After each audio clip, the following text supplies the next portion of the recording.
साथियों, हमारी सरकार किसानों के कल्याण के लिए, खासकर छोटे किसानों के कल्याण के लिए देश के कृषि जगत के हित में, देश के हित में, गांव गरीब के उज्जवल भविष्य के लिए पूरी सत्यनिष्ठा से, किसानों के प्रति पूर्ण समर्पण भाव से,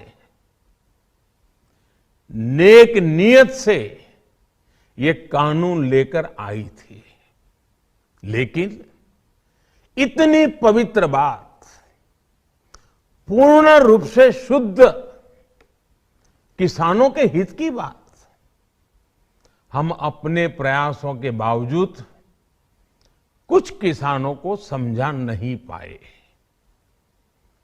भले ही किसानों का एक वर्ग ही विरोध कर रहा था, लेकिन फिर भी यह हमारे लिए महत्वपूर्ण था। कृषि अर्थशास्त्रियों ने, वैज्ञानिकों ने, प्रगतिशील किसानों ने भी उन्हें कृषि कानूनों के महत्व को समझाने का भरपूर प्रयास भी किया।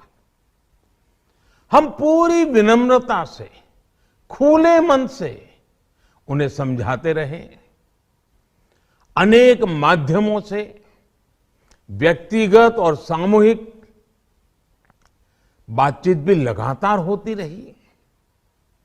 हमने किसानों की बातों को, उनके तर्क को समझने में भी कोई कोर कसर बाकी नहीं छोड़ी। कानून के जिन प्रावधानों पर उन्हें ऐतराज था, सरकार उन्हें बदलने के लिए भी तैयार हो गई। 2 साल तक हमने इन कानूनों को सस्पेंड करने का भी प्रस्ताव दिया।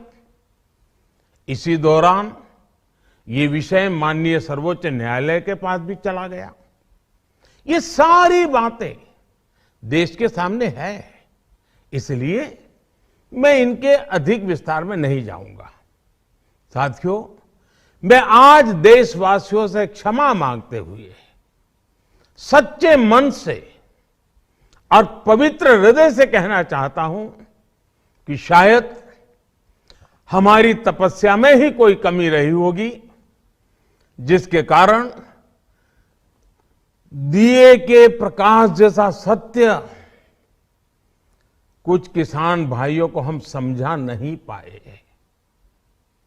आज गुरु नानक देव जी का पवित्र प्रकाश पर्व है। ये समय किसी को भी दोष देने का नहीं है।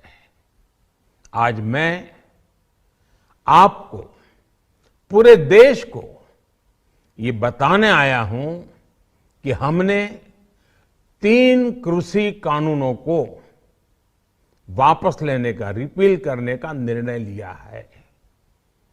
इस महीने के अंत में शुरू होने जा रहे संसद सत्र में, इसी महीने में, हम 3 कृषि कानूनों को रिपील करने की संवैधानिक प्रक्रिया को पूरा कर देंगे। साथियों, मैं आज अपने सभी आंदोलनरत किसान साथियों से आग्रह कर रहा हूं, आज गुरु पर्व का पवित्र दिन है। अब आप अपने अपने घर लौटे, अपने खेत में लौटे, अपने परिवार के बीच लौटे। आइए एक नई शुरुआत करते हैं, नए सिरे से आगे बढ़ते हैं।